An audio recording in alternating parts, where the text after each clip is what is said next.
La porción que vamos a estudiar en esta mañana se llama No es tiempo de retroceder. No es tiempo de retroceder.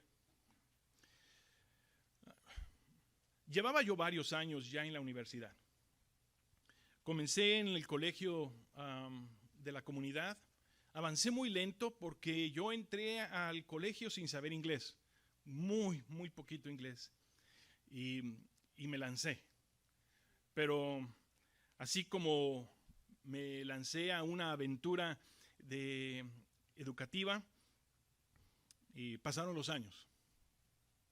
Pasaron los años y llegó un momento en que no veía la luz al final del túnel. Y fueron momentos difíciles para mi vida como joven. El dinero comenzó a escasearse. Me estaba cansando de la escuela, ya sentía que no estaba avanzando lo más rápido que yo quisiera. Algunas cosas se juntaron en mi vida y la realidad llegó un momento en que no tenía muchas opciones. Bueno, para ser cierto, yo sabía que solamente tenía una opción. Mirar para atrás ya no.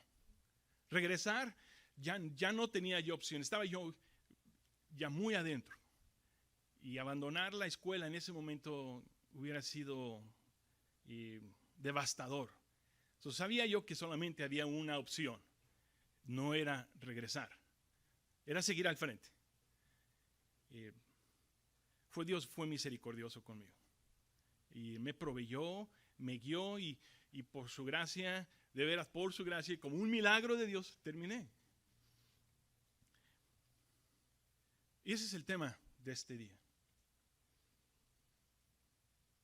Espero que usted y yo hemos llegado ya a ese punto de que voltear atrás ya no es una opción. El que hemos caminado nuestra fe lo suficiente para voltear atrás y decir, no, creo que era mejor estar allá. El tiempo de seguir adelante es la única opción. No es tiempo de retroceder. Y dice este pasaje del verso 26 al 31, el primer punto, lo vamos a dividir esta porción en 3 secciones. Y el verso 26 en adelante dice, porque si pecaremos voluntariamente después de haber recibido el conocimiento de la verdad, ya no queda más sacrificio por los pecados, sino una horrenda expectación de juicio y de hervor de fuego que ha de devorar a los adversarios. El que viola la ley de Moisés por el testimonio de 2 o 3 testigos muere irremisiblemente. ¿Cuánto más castigo pensáis que merecerá el que pisoteare? Escuchen bien, el que pisoteare al Hijo de Dios y tuviere por inmunda la sangre del pacto en la cual fuiste santificado e hiciere afrenta al Espíritu de gracia. Pues conocemos al que dijo, mía es la venganza, yo daré el pago, dice el Señor, y otra vez el Señor juzgará a su pueblo. Verso 31, horrenda cosa es caer en manos del Dios vivo. Sin duda alguna, estos son pasajes muy fuertes, muy fuertes.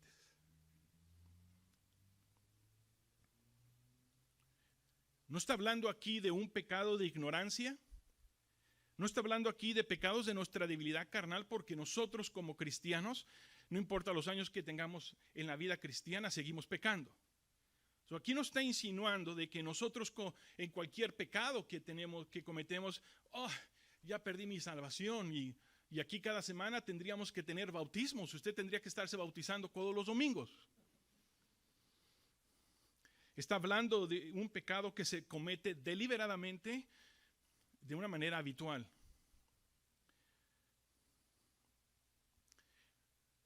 Yo nunca he predicado que la salvación se pierde. Yo siempre he predicado que la seguridad de nuestra salvación está en Cristo Jesús y no está en mis obras, no está en mis méritos que yo haga. Yo no creo que un verdadero hijo de Dios pueda perder su salvación. Pero recuerdo En más de una ocasión a través de la radio y escuchando al pastor Chuck Smith que le hicieran esta pregunta más de una ocasión. Es una de las preguntas más comunes que le hacen en Pastor's Perspective en la radio, que si un cristiano puede perder la salvación. Y recuerdo que me quedó muy grabado porque escuché esta respuesta del pastor Chuck Smith más de una ocasión. Quiero decir 2 veces, para no exagerar. Y cuando le preguntaban al pastor acerca de la seguridad de la salvación, él decía algo como esto, que se me quedó muy claro. Dice, la palabra nos enseña la seguridad de nuestra salvación, pero también nos enseña que el que practica el pecado no heredará la vida eterna. ¡Wow! Qué manera de ponerlo en una perspectiva bastante clara acerca de nuestra seguridad, de nuestra salvación. Porque hay mucha gente que se cree nacida de nuevo, que se cree cristiana, pero practica el pecado. Pastor Chuck dice, el que practica el pecado no heredará el reino de los cielos. Y primera de Juan 3, 8 y 9 lo deja también muy claro. El que practica el pecado es el diablo. Y todo aquel que es nacido de Dios no practica el pecado.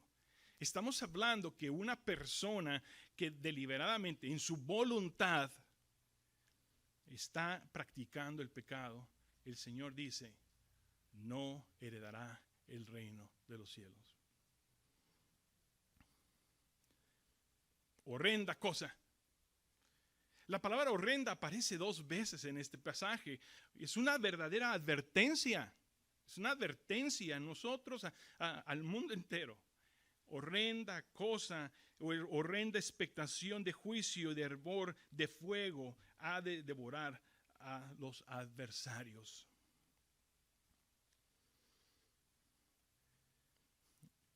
No sé si ustedes se han encontrado con alguna persona que le ha hecho a usted esta pregunta. Cuando nosotros estamos testificando de nuestra fe, tienden de ponernos esta tarjeta enfrente de nosotros. Bueno, ¿qué va a pasar con los millones de personas que no han escuchado el Evangelio al otro lado del mundo, en las Amazonas, allí en la sierra, que están ahí sin escuchar el Evangelio? ¿Qué va a pasar con ellos? Yo tengo una respuesta. Yo creo en un Dios justo. Yo creo en un Dios perfecto. Yo creo en un Dios de verdad. Dios no se va a equivocar. Dios no va a hacer nada injusto. Él sabe lo que Él va a hacer. Y créame que la decisión que Él tome de acuerdo a ese grupo de personas, créame, hermanos, Dios no va a ser injusto. En otras palabras, esta no debe ser una pregunta que nos debe de afligir a nosotros como cristianos. La pregunta que debe de afligirnos a nosotros como cristianos es esta: ¿qué de aquellos que escucharon y entendieron la palabra de verdad, pero la rechazaron voluntariamente? Eso sí, ahí sí, hermanos, hay que preocuparnos. Rechazar al Señor voluntariamente. Y hay gente que no lo rechaza necesariamente de voz, pero sí de corazón. Y es precisamente este es el contexto de este pasaje. El escritor de Hebreos no está hablando necesariamente de una lista de pecados: fornicación, adulterio, lascivia, hechicería, como está en Gálatas. No, él no está hablando precisamente de esa lista de pecados. Él está hablando de la blasfemia contra el Espíritu Santo, que es también una pregunta muy común entre la gente acerca, bueno, ya blasfemé contra el Espíritu Santo, ya perdí mi salvación y ahora estoy perdido por completo. Bueno, ¿qué es la blasfemia contra el Espíritu Santo? Y la respuesta está en el verso 29. ¿Cuánto mayor castigo padeceráis ¿cuánto mayor castigo pensáis que merecerá el que pisoteare al Hijo del Hombre? El que tuviere por inmunda la sangre del pacto, en la cual fue santificado e hiciere afrenta al Espíritu de gracia. Ese es el contexto de esta porción. La blasfemia del Espíritu Santo es cuando el Espíritu de gracia le revela al hombre y a la mujer su carga de pecado y también le muestra que la única manera de poder librarnos de la carga de nuestro pecado y de nuestra maldad que nos condena es por medio del sacrificio de Cristo que murió en la cruz de Calvario por nosotros, el cual es el único camino.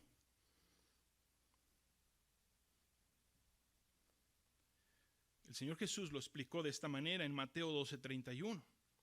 Por tanto os digo, todo pecado y blasfemia será perdonado de los hombres, mas la blasfemia contra el Espíritu Santo no le será perdonada. O sea que aquel que rechaza el Espíritu de gracia es condenado.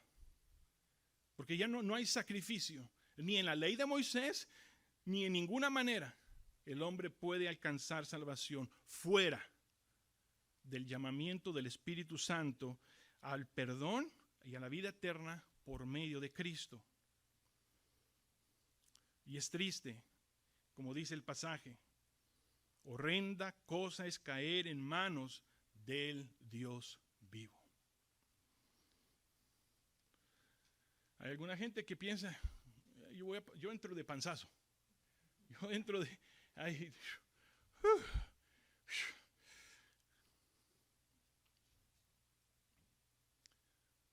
Angosto es el camino que lleva a la vida. Y dice el Señor, pocos son los que entran por él. Ancho es el camino que lleva a la perdición y muchos son los que andan en ese camino. Angosto es el camino. Jesús es el único camino. ¿Y por qué la gente hace afrenta al Espíritu de gracia? Porque les ofende el pensar que Jesús es el único camino. Pero esa es la verdad. Él es el único camino. Segunda porción de este capítulo que estamos cubriendo es: no retrocedamos porque nos espera una gran recompensa. Primer punto es, no retrocedamos al pecado. Ahora, no retrocedamos porque nos espera una gran recompensa. Y dice el verso 32, pero traer a la memoria los días pasados en los cuales después de haber sido iluminados, sostuvisteis gran combate de padecimientos, por una parte ciertamente con vituperios y tribulaciones, fuisteis hecho espectáculo, y por otra llegasteis a 6 compañeros de los que estaban en una situación semejante, porque de los presos también os compadecisteis, y el despojo de vuestros bienes sufristeis con gozo, sabiendo que tenéis en vosotros una mejor y perdurable herencia en los cielos. No perdáis pues vuestra confianza, que tiene gran galardón o que tiene gran recompensa. No retrocedamos porque nos espera una gran recompensa. Y comienza diciendo el escritor en esta porción, recuerden, hermanos hebreos, recuerden la manera en que ustedes llegaron a Cristo. Ellos comenzaban a olvidar algunas cosas que ellos habían vivido en sus primeros pasos en su fe. Lo primero que yo te digo a ti, mi hermano, es que no te olvides de tu principio en tu fe. No te olvides del principio de tu fe. Algunos de ustedes pasaron por momentos muy difíciles al comenzar su caminar con Cristo. El Señor los encontró a ustedes en el lodo cenagoso, profundo ahí en la perdición, y en el proceso que el Señor los rescató ahí y puso sus pies sobre roca, no fue un camino fácil.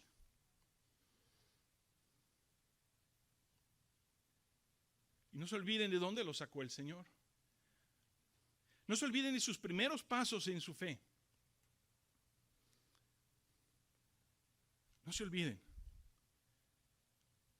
No se olviden cuando ustedes corrían a la iglesia. No se olviden cuando ustedes se apresuraban para llegar al estudio bíblico entre semana. No se olviden cuando usted no podía esperar el momento para compartir su fe a la otra gente. No se olvide aquellos momentos en que usted sufrió burlas y vituperios y padecimientos por la fe en Cristo Jesús.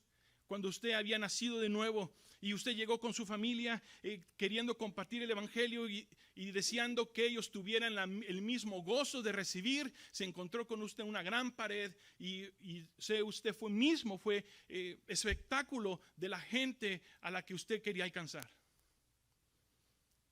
No se olvide de los padecimientos, pero no se olvide de que a pesar de esos principios que usted vivió, altas y bajas, difíciles, Dios se ha mostrado fiel desde el primer día. Desde el primer día que el Señor le mostró a usted el camino. Desde el primer momento que usted tuvo una experiencia personal con Él, el Señor no la ha dejado, no la ha desamparado. Él ha caminado con usted a pesar de los vituperios, a pesar de los padecimientos. Y usted y yo no lo podemos negar. Y el escritor dice, gran combate padeciste. Hay 4 maneras que este grupo de hermanos hebreos estaban padeciendo algún momento difícil. Primero era el espectáculo. Habían sido ridiculizados públicamente. Estaban gozosos de ser salvos, se convirtieron en el chiste y en la burla de la comunidad, de su familia. Después dice, fuiste compañeros de los que habían padecido lo mismo. Aprendiste a caminar al lado de hermanos que han tenido la misma experiencia que tú. Tu hermandad y tu amor fraternal ha sido real. Y has encontrado una comunidad de hermanos que entienden lo que hay en tu corazón y de tu corazón por tu amor por Cristo Jesús. Y te identificas con ellos. Eres compañero de los que han padecido lo mismo que tú. Y después dice que mostraste compasión con aquellos que han sido arrestados. Aquellos hermanos que sufrieron un poco más que tú, que están pasando una persecución más fuerte que tú, y te has compadecido con ellos, y has ido a visitarlos a las cárceles, y has suplido sus necesidades. Pero este grupo había padecido algo también, que sus bienes habían sido confiscados.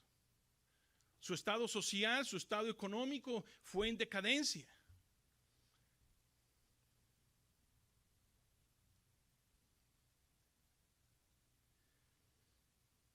Una gente piensa que el ser cristiano te vas a hacer rico.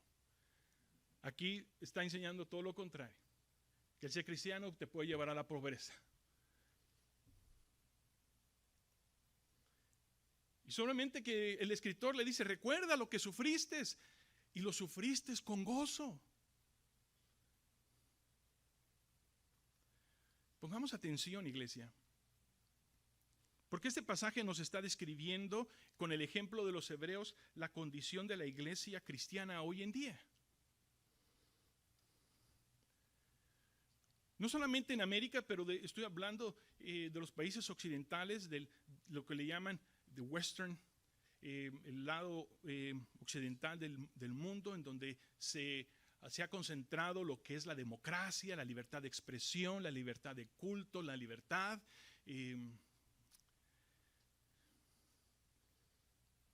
Y nosotros nos encontramos precisamente absorbiendo la misma condición de los hermanos hebreos. A veces nosotros podemos leer el libro de Hechos y encontrar, wow, cuando Pablo era perseguido y apedreado y era arrastrado y sacado de la ciudad medio muerto y los encarcelamientos. Pero creo que este pasaje, nos identificamos más nosotros en este pasaje que en el libro de Hechos, en las situaciones que Pablo vivió. Porque precisamente Satanás ha usado efectivamente el espectáculo para burlarse y reírse de Jesucristo y de los hijos de Dios.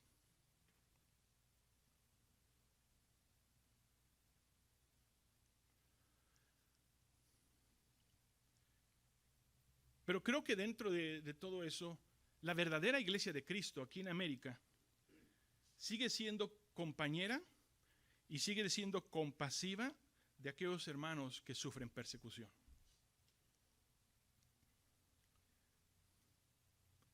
Porque cada vez que nosotros escuchamos alguna situación difícil fuera de nuestra comodidad nuestra, hemos sido bendecidos con la oportunidad de contribuir, ayudar, visitar, asistir, proveer. Camino Viviente o Living Way tiene la bendición de asistir y ayudar a hermanos allá en la India. Y en la India hay una gran persecución por la iglesia. Y el pastor Dave Zamora ha hecho su misión, ayudar y apoyar a aquellos hermanos con un corazón compasivo, ayudando y sosteniendo a pastores que están, ahora sí, en la brecha de la batalla de la persecución. Y juntamente podemos mencionar Haití, México, y el campo misionero que se está ampliando en México, y cuando miramos la necesidad, una de las razones por qué el Señor me ha llevado a Guatemala es precisamente el mismo espíritu de compasión por aquellos que están en necesidad. El pastor Jairo de Guatemala me platicaba hace un mes que iba yo en su carrito, no sé si Isaac iba conmigo, y me platicaba del vecindario de La Giralda. Tecpan es un pueblo grande y está dividido en diferentes secciones, y hay una pequeña sección que se llama La Giralda, donde las iglesias no quieren ir. ¿Por qué van allí? ¿Por qué quieren ir ustedes allá?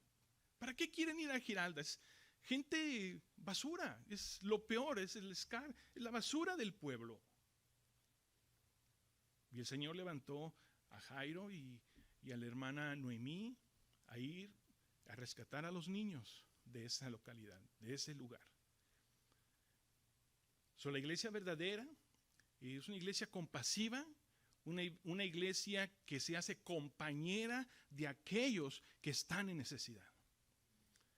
Un verdadero cristiano no puede estar sentado y no tener un corazón compasivo cuando mira que sus propios hermanos en la fe viven afrenta y necesidad.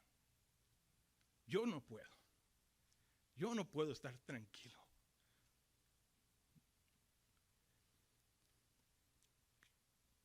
Los hermanos hebreos sufrieron una guerra económica. Fueron despojados de sus propiedades, fueron despojados de sus negocios, fueron despojados de su comodidad.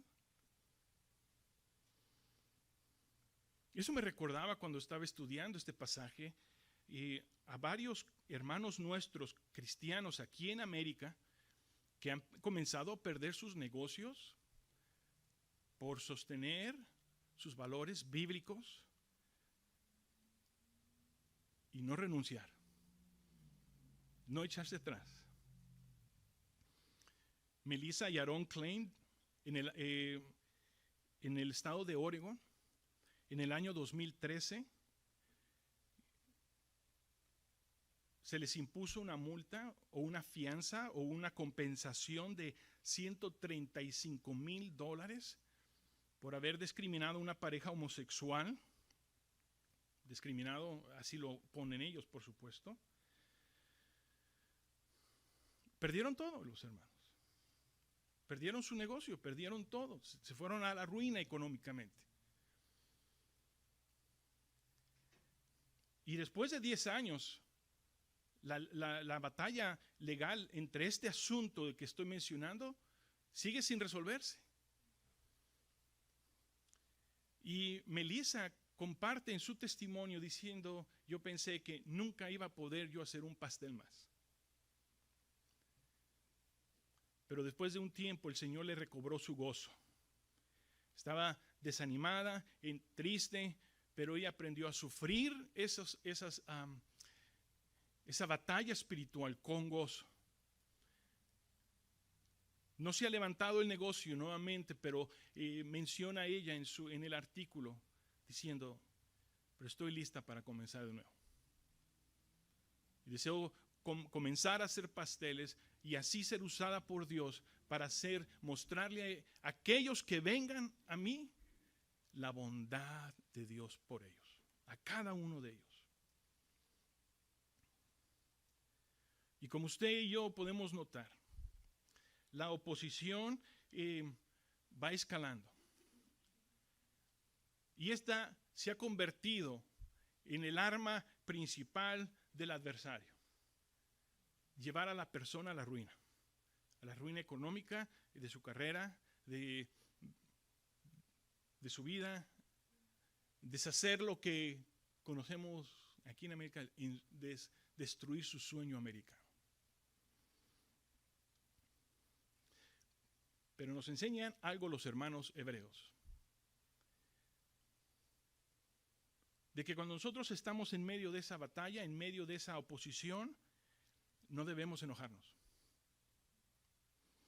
No debemos de molestarnos, no debemos de ser ofensivos, no debemos de pelearnos, sino que suframos la batalla con gozo, sabiendo que tenéis, como dice el Señor, un gran galardón. Un gran galardón. Y dice en el verso 35, no perdáis pues vuestra confianza, que tiene gran galardón. Thank you. No perdáis pues vuestra confianza, que tiene gran galardón. Me quedé sorprendido cuando busqué el significado de la palabra confianza, porque en realidad yo pensaba que, pues podemos decir, hey, no perdáis la confianza, hermanos, animados, sigan adelante. Cuando voy al diccionario del griego a esa palabra confianza, me quedo sorprendido en el significado de la palabra. Inmediatamente el primer definición de esta palabra quiere decir libertad de expresión. Wow, me quedé yo, espérame un momento, y empecé a leer con más cuidado la definición de la palabra. Y está hablando de valentía, seguridad, libertad de hablar abiertamente con franqueza.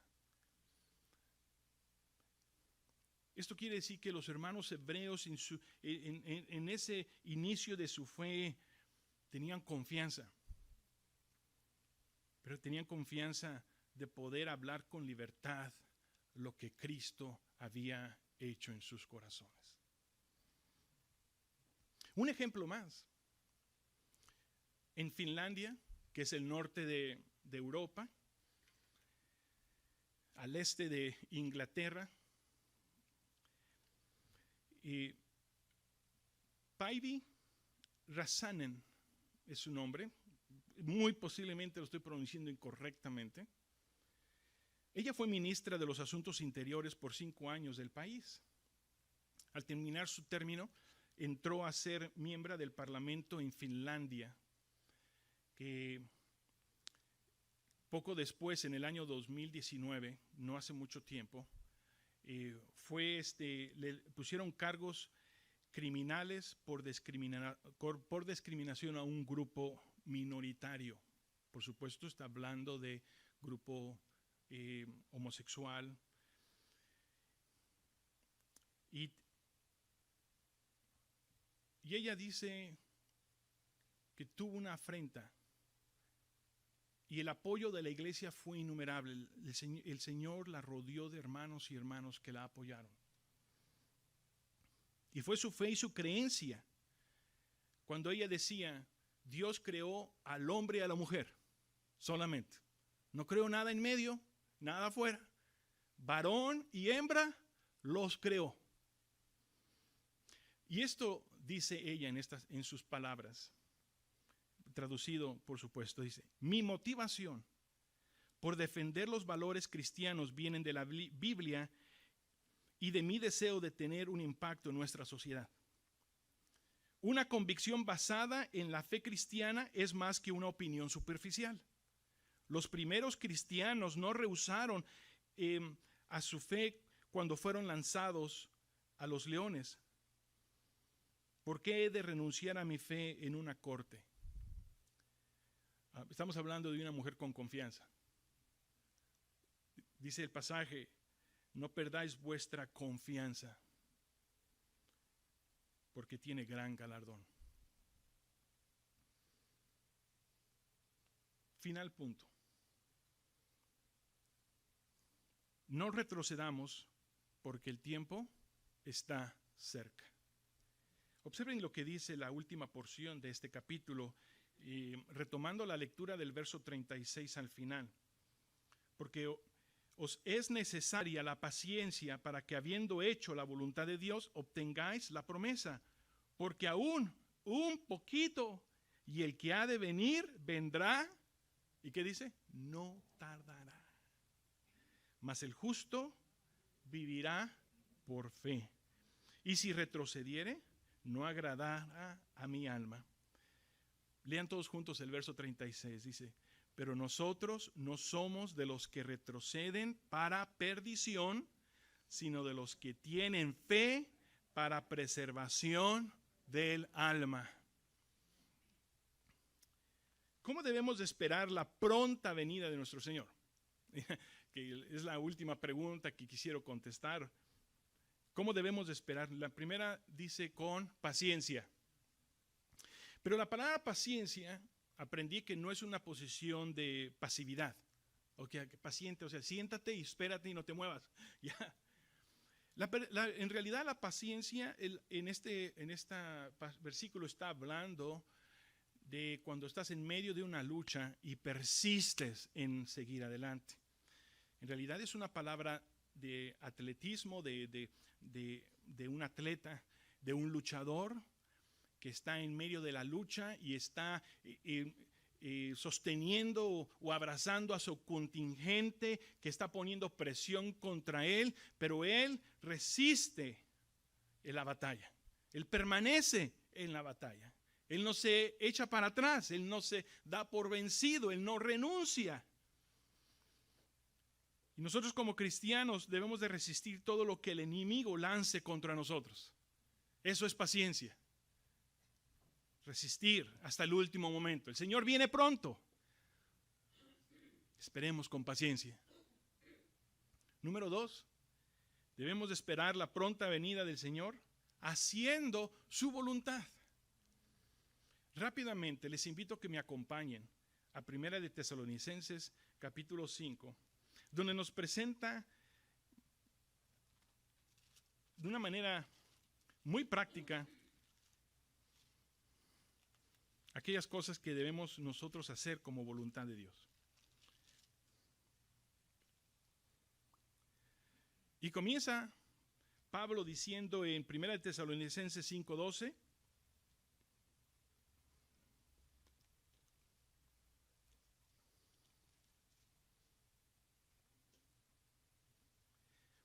os rogamos, hermanos, que reconozcáis a los que trabajan entre vosotros y os presiden en el Señor y os amonestan. Y que los tengáis en mucha estima, amor por causa de su obra. Tener paz entre nosotros. Verso 14. También os rogamos, hermanos, que amonestéis a los ociosos, a los que están sin hacer nada en su fe. Que alentéis a los de poco ánimo. Hermano, échele ganas, vamos. El Señor viene pronto.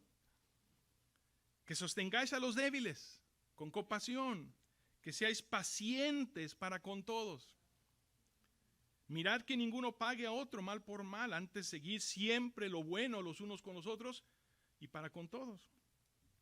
Estad, como dice, estad siempre gozosos, orar sin cesar, dar gracias en todo, porque esta es la voluntad de Dios para vosotros en Cristo Jesús.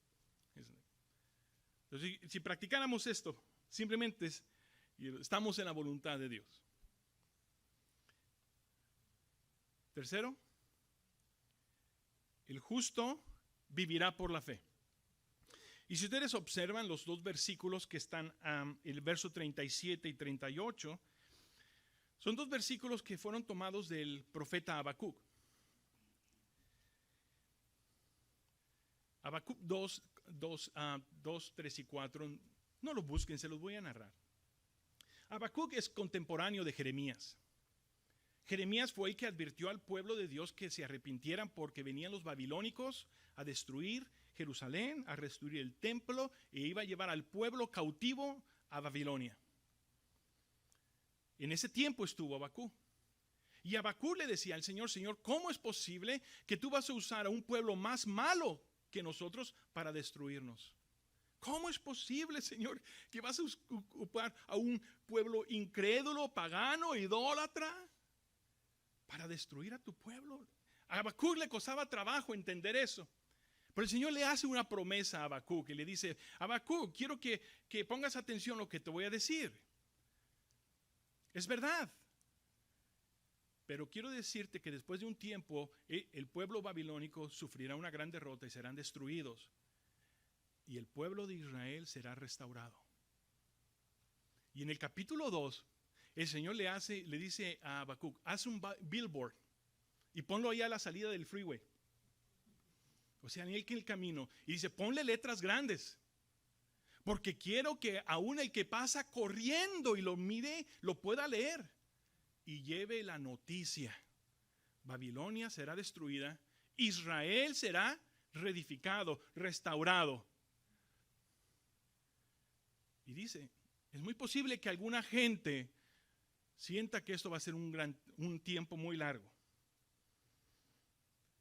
Quizás ustedes van a pensar de que el Señor se ha olvidado de nosotros.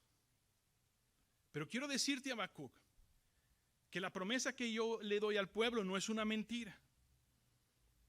Aunque algunos de ustedes piensen que yo me tardaré y algunos de ustedes se desesperaren, no duden, porque no tardaré. Mas el justo por su fe vivirá. Esto quiere decir que nosotros debemos de vivir por fe. Nosotros no podemos vivir por vista. Nosotros vivimos por fe. La promesa ha sido hecha. El Señor viene. Y el Señor nos dice: viene pronto. Y un poquito. No se desesperen. No retrocedan. No se den por vencidos. Camina por fe, hermano. Esperen la promesa del Señor. El Señor viene. El Señor viene pronto. Camina por fe.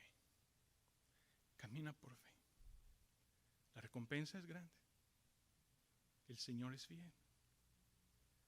Por lo tanto, nosotros no somos los que retrocedemos para perdición, sino los que tienen fe para preservación del alma. Vamos a orar.